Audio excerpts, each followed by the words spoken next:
Alright mga lods, good morning sa atin mga lahat mga idol. No? Friends Moto Vlog, meron lang tayo isi-share tungkol dun sa ating pag-withdraw kagabi dun sa may TikTok affiliate earnings mga lods. Nag-withdraw ako dun mga lods dahil nga ma umabot na siya ng 1.4 yung ating earnings doon. Eto siya. Ang nangyari mga lods, okay na, di ba? Okay yung transaction, naka-withdraw na ako. Nangyari, hinintay ko yung pera doon sa GCash. Hindi dumating. Yun pala, iba ang nalink kong number doon sa withdrawal. Yun, malaking problema yun mga idol. Kaya ang ginawa ko, nanood ako muna ng tutorial doon sa YouTube. Doon ko nakita na pwede pala natin i-link ang number na isa sa ating GCash account. No? Isang apps lang, pero pwede natin i-link yung number na yon doon sa GCash app na nag-iisa. Ngayon, nilink ko na mga idol. Nag-set na siya ng kanyang verification. Ngayon, pag set na verification, meron di ba may code doon nag-send? Ilang code yun? 6 digit ata yun. Yun. Pag nag-okay na siya mga lods, mag-ano ka doon, mag-fill up ka doon mga idol ng mga information mo. Ihingi siya ng isang ID. Then, yun lang. Isang ID lang. Tapos, biometric. Doon lang yun sa last sa biometric. Bali, ano lang, verification face yung mukha mo. Pag nag-okay na mga idol, yun.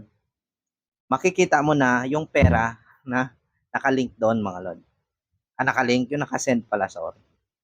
Ngayon, nakita ko na kagabi, nandun yung pera ng 900 something na send ko doon kasi nga nagkamali ako ng link doon sa may withdrawal na number.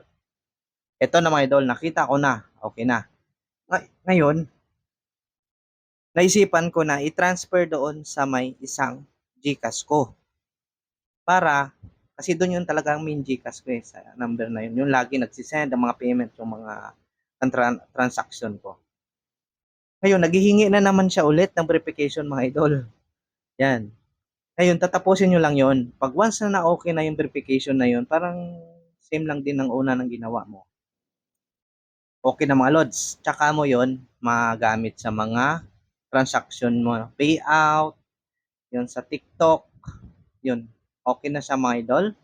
Kaya successful na gamit ko na siya dito. Ang una kong ginamit ay nag-order ako sa TikTok ng uh, waterproof jacket kasi nagra-rides ako, no? Waterproof jacket.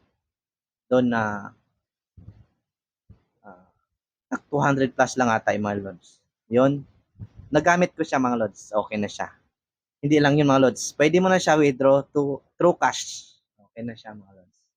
Yun lang gagawin yung mga lods. Pero, ito lang yun.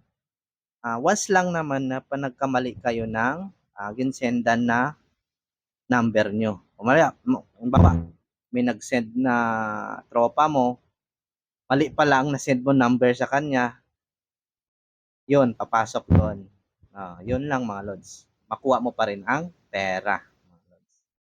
Alright, yan lang yung ating share sa inyo mga lods na huwag kayong mga ngamba once na na-send ang pera sa isang number mo. Dapat ang number na yung mga doll ay active pa rin.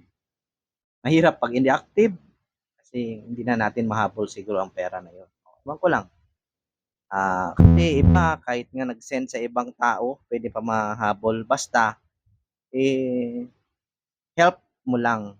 Punta ka lang dun sa settings, tapos mag-help support ka lang. Gcash help lang. Okay. Yan lang mga idol, ang problema ko na successful na rin. Okay?